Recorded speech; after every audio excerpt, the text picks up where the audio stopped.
Yeah, it sucks. That may be one of the strangest sentences ever said on a major podcast, because it came right after Mark Zuckerberg admitted that Facebook reduced the reach of a real story after an FBI warning. Not removed, not banned, just made less visible. And that is the pattern this video is about. Not podcast gossip, not viral clips, not self-help packaged as wisdom.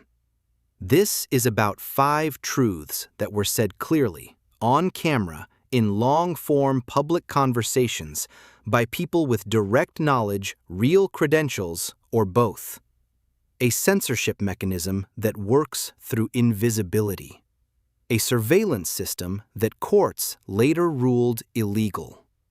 A neuroscientific explanation for how poverty can shape a child's brain before school even begins. A sleep mechanism tied to clearing the proteins associated with Alzheimer's. And an economic system most people think runs on money, when it actually runs far more on credit. The disturbing part is not that these truths were hidden, it's that they were heard, and then almost nothing changed. When most people hear the word censorship, they imagine something obvious: a post deleted, a video removed, a book pulled from a shelf. But that is the old model. The newer model is quieter. The truth is not erased. It is throttled, buried in the feed, kept out of recommendations, stripped from search, quietly starved of oxygen until it dies, without creating the public feeling of censorship. And that is what makes it more dangerous. Because you can fight a ban. You can point to a deletion. You can notice what was removed. But you cannot easily notice what you were never shown. On Joe Rogan, Zuckerberg described Facebook decreasing the distribution of a story so fewer people would see it. Later, he described intense government pressure over content moderation, and internal platform tools showed something even more revealing. Visibility can be controlled without the user ever knowing it. That means your feed is not showing you reality. It is showing you what ranking systems decided to let rise. And those systems are not optimized for truth. They are not optimized for completeness. They are not optimized for your freedom. They are optimized for engagement, pressure, deniability, and control. So the real question is no longer, was this censored? The better question is, what was quietly made non-existent to me? Because once information control becomes invisible enough, people will keep insisting they live in an open system, while their map of reality is being edited in real time. For years, mass surveillance was treated like paranoid fiction. Then it turned out the system was real. Edward Snowden described it in brutally simple terms. A search box. Type in a name. Pull up email history, text messages, searches, patterns. And in the later conversation, he made the more important point. Metadata is often more valuable than content. Not what you said, who you called, when you called, where you were, when your phone wakes up, when it stops, where you sleep, who else sleeps near you.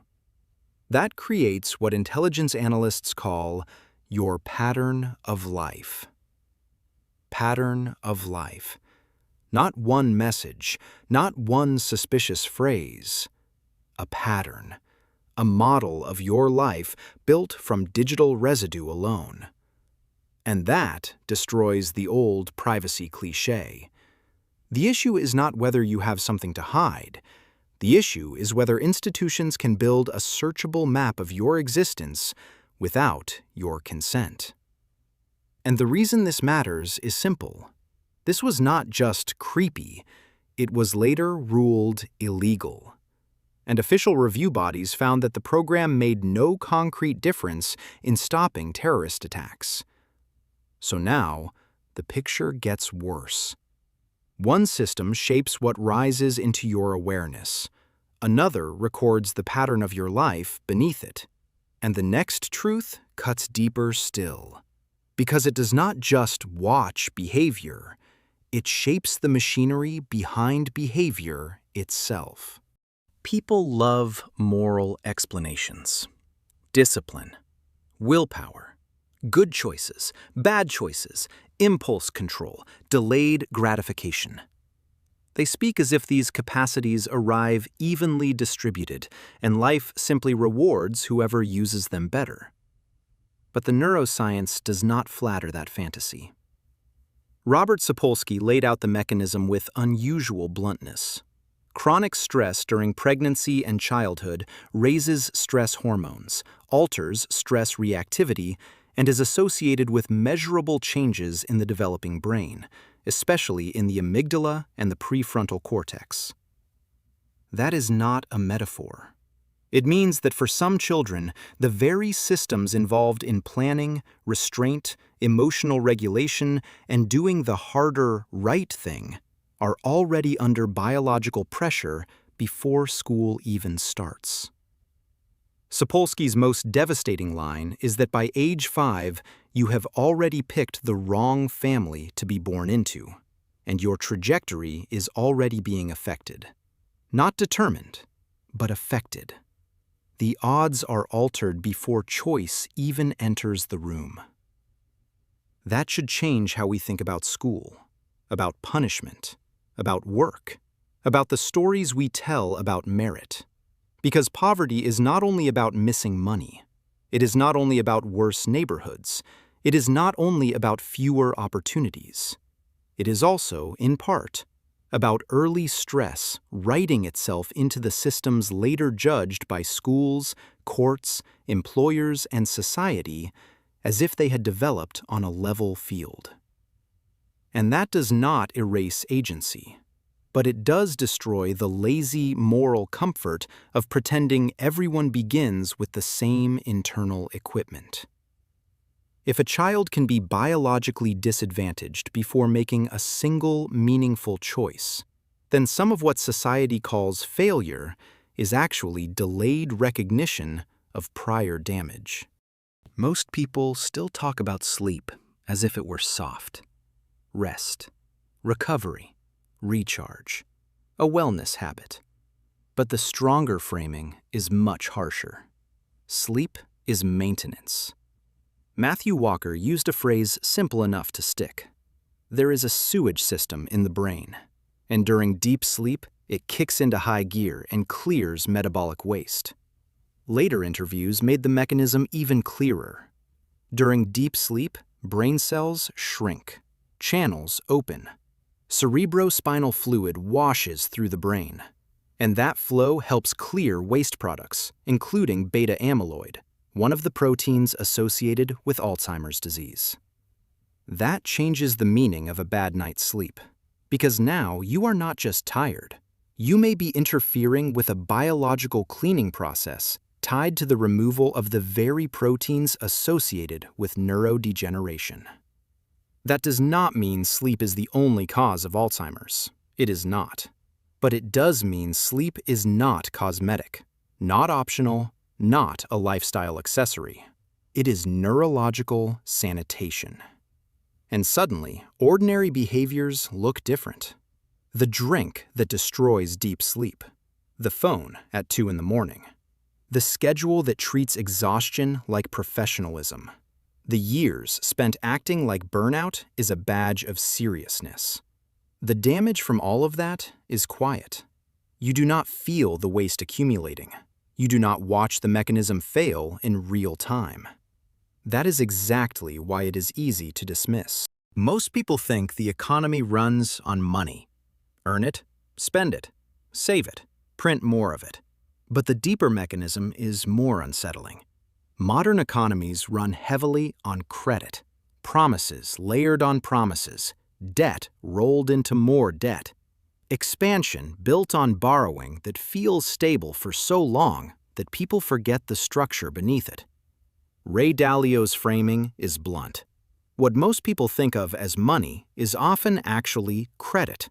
And once an economy becomes structurally dependent on debt expansion, every serious correction becomes politically unbearable. Every slowdown invites intervention. Every intervention creates more debt. And eventually, the question no one wants to answer arrives. Who absorbs the pain? That is the pattern across all 5 truths. Things look normal. The feed still scrolls.